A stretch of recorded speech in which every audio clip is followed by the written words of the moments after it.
avec l'arrivée de Zarya, très réussie, et la très belle surprise avec le grand retour pour la soirée de la légende Bubba Ray Dudley. Le PLE NXT Halloween Havoc était incroyable. Bonjour à tous les amis, j'espère que vous allez tous très bien. Moi ça va très bien et très content de vous retrouver. Oui, on est bien. Je suis très content de vous retrouver pour cette nouvelle vidéo. Car oui, il y a un petit peu de retard puisque hier soir, j'étais à Paris pour voir les joueurs lors de la cérémonie du Ballon d'Or. Hein. Enfin, juste pour les voir. Hein. Depuis la place du Châtelet. On va y arriver, c'était sur la place du Châtelet, hein, vu que la cérémonie du Ballon d'Or a lieu hier soir près au théâtre du Châtelet, hein, ce qui nous a permis d'apercevoir les joueurs entrer faire leur entrée sur le tapis rouge, enfin, depuis la place du Châtelet avec beaucoup de monde. Hein. Et ce qui explique pourquoi la vidéo sur le résumé de NXT Halloween Havoc sort avec juste 24 heures de retard. Hein. Alors que d'habitude ça sort toujours plus ou moins le lendemain d'un PLE. Hein. Et à l'heure où je tourne cette vidéo, du coup il est mardi. On est mardi, il est presque 10h du matin.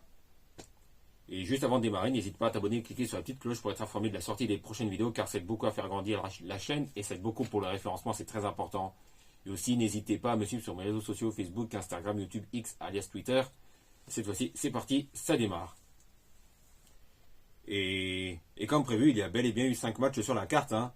Et en match d'ouverture, on a eu le match pour le titre nord-américain avec Tony D'Angelo, hein, qui défendait son titre face à l'ancien champion Obafemi, hein, qui a obtenu son match revanche. Hein. Et c'était plutôt un bon match d'ouverture, je dirais. Hein. Et il y a eu les interventions du clan de Tony D, hein, qui est venu aider leur leader, on va dire. Hein. Et ce qui a permis à Tony D'Angelo, hein, de remporter ce match et de conserver son titre et de rester champion nord-américain. Et Obafemi, lui, je pense qu'il aura d'autres objectifs. Il aura d'autres objectifs à venir, hein, à NXT. Et pour un titre bien plus haut. Et ça, on en reparlera peut-être un petit peu plus tard dans la vidéo. Et après, autre match, c'est le second match qui était un match de l'ambulance entre André Chase, hein, le leader de Chase University, et Ridge Holland.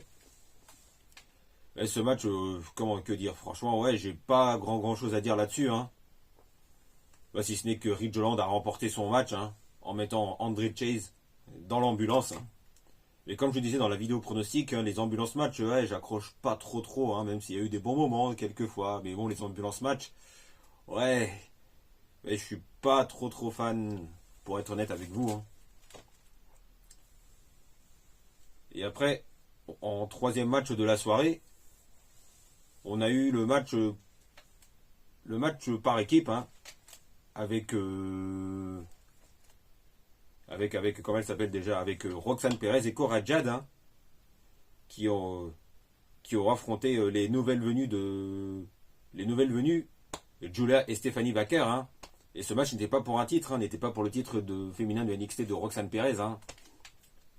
Mais c'était bien un match par équipe, hein, et ce match était pour mettre en valeur, hein, Julia et Stephanie Vaquer, hein, qui ont marqué l'histoire du catch féminin, hein, à la New Japan et aussi à la Stardom, hein, qui est une fédération de catch féminin très connue. Hein. Et comme prévu, hein, c'est bel et bien Julia et Stephanie Vaquer qui ont remporté ce match. Hein. Et dans les prochaines semaines, je ne serais pas surpris de voir Julia ou Stephanie entrer dans la course au titre féminin de NXT de Roxanne Perez, hein, dans les semaines à venir. Hein. Et pourquoi pas lors d'un prochain PLE NXT par exemple. Hein. Et pour être honnête, oh non, j'ai rien dit. Et je sais plus si c'était j'ai un petit doute quand même, puisque je sais plus si c'était le match par équipe féminin, je sais plus si c'était le deuxième ou le troisième match de la soirée, hein, j'ai un petit doute là-dessus. Hein. Enfin, il me semble que c'était le deuxième ou le troisième match, je sais plus. Hein. J'ai eu un petit trou de mémoire, hein, sur le coup. Hein. Ça arrive. Et après, en quatrième match, on a le match avec pour le titre nord-américain féminin avec Kelani Jordan qui défendait son titre face à tout le clan de Fatal Influence, hein, qui est le nouveau clan féminin du moment à NXT. Hein. Et la stipulation n'était pas connue jusque-là. Hein, et au final, c'était un gauntlet match hein, avec, avec tous les membres de Fatal Influence hein, qui affrontaient Kelani Jordan. Hein. Et on connaît tous comment ça se passe, les gauntlet match. Hein. Enfin, t'as toujours un catcheur ou une catcheuse qui assure durant tout le match jusqu'à se faire battre au dernier moment. Hein. Et ben c'est ce qui est arrivé aussi hein, avec Kelani Jordan qui en a battu deux membres de Fatal Influence qui sont Jessie Jane et Jasmine Nix ou quelque chose comme ça. Enfin, il me semble que Jessie Jane, je sais qu'elle en fait partie. Hein. Et l'autre, il me semble que c'est Jasmine Knox Jasmine Knox ou Nix, je sais plus. Enfin bon, bref, c'est pas grave. Et la troisième, c'est membre de Fatal Influence, c'est Fallon Henley, hein, qui a réussi à faire le tomber sur Kelani Jordan hein, pour remporter le titre féminin de NXT. Mais c'est plutôt après qui a été intéressant, hein, puisque Zarya a fait son arrivée, a fait son apparition hein, après le match hein, et a attaqué tous les membres de Fatal Influence. Hein. Et on peut le dire, l'arrivée de Zarya hein, est vraiment très réussie hein, et c'est vraiment incroyable. Hein. Et Zarya aussi aura son mot à dire dans le roster féminin de NXT. Hein. Et comme on l'a vu, hein, on peut s'attendre à ce que Zarya soit la prochaine challengeuse pour le titre féminin nord-américain hein, dans les semaines à venir. Hein. Et un match entre Fallon Henley et Zarya, je pense que ça peut être pas mal sur le papier, on va dire. Hein. Et après, on a eu le match pour le titre NXT en main event avec Trick Williams qui défendait son titre face à Ethan Page hein, qui a obtenu son match revanche. Hein. Et que dire de ce match? Ce match, je dirais, était vraiment très très bon. Hein. Et on a eu tout ce qu'il fallait. Hein. Et au final, c'est Trick Williams qui a remporté le match afin de conserver son titre de NXT. Hein. Et donc Trick Williams reste le champion NXT. Hein. Mais c'est après le match qui nous intéresse. C'est l'après-match qui nous intéresse. Hein, puisque Ridge Holland est venu s'attaquer à Trick Williams avec l'aide de Ethan Page, plus ou moins. Mais après, on a eu l'intervention surprise de la légende du Hall of Famer Bob Barry Dudley, hein, qui est venu aider Trick Williams hein, à faire fuir Ethan Page et Ridge Holland. Et rappelons que Bob Barry Dudley hein, est apparu était présent en tribune et a été interviewé 2 fois, hein, si je ne me trompe pas. Hein. Et on l'a vu 3 fois hein, en comptant ces 2 interviews dans les gradins, en VIP. Et rappelons que Bob Barry Dudley, hein, c'est une légende, une des grandes légendes du catch, hein, et notamment une des grandes légendes du catch par équipe, hein, avec son ami Devon Dudley, hein, et qui ont formé et rappelons que Bob Barry Dudley et Devon Dudley ont marqué l'histoire de la division par équipe, hein, en tant que Dudley Boys, hein, et les Dudley Boys ont une des grandes légendes et une des grandes équipes légendaires de la WWE historique, hein, et qui sont Hall of Famer et qui sont des légendes des matchs extrêmes. Hein.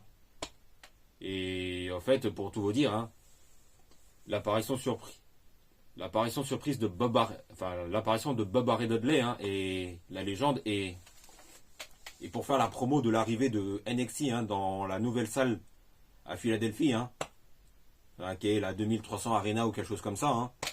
Et la 2300 Arena, rappelons que c'est l'ancienne salle qui a reçu les shows de la ECW hein, à la fin des années 90 ou au début des années 2000. Hein. Et je ne parle pas de la ECW version WWE. Hein.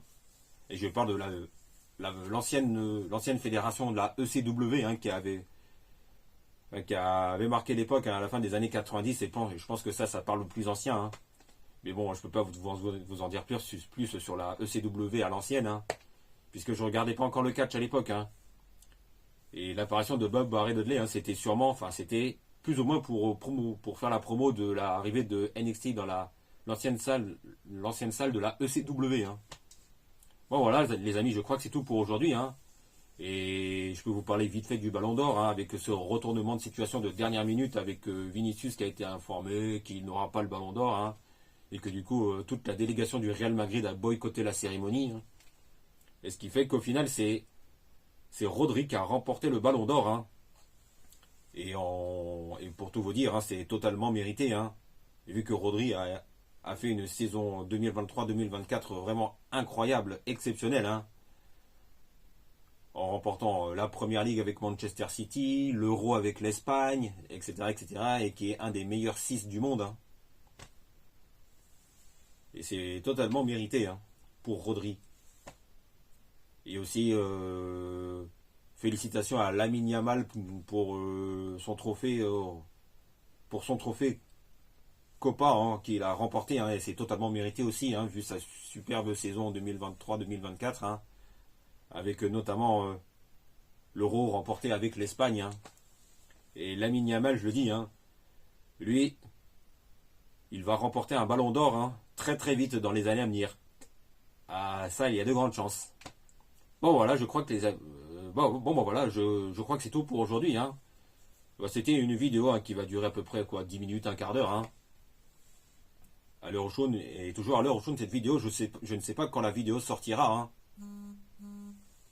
Mais la prochaine vidéo sera sur les pronostics de Crown Jewel. Hein, et alors que je n'en attendais pas moins du PLE Crown Jewel, hein, ben, Crown Jewel est un PLE qui regagne en intérêt avec des matchs rajoutés. Hein, qui ont été rajoutés ce week-end, hein, et qui peut être vraiment très très bon au final. Hein.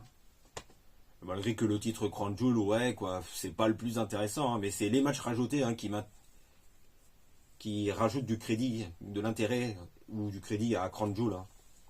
Et la vidéo sur les pronostics de Crown Jewel sortira probablement demain dans la journée, mais je ne sais pas quand là aussi. Hein. Et n'oubliez pas les amis, on se retrouve très très vite.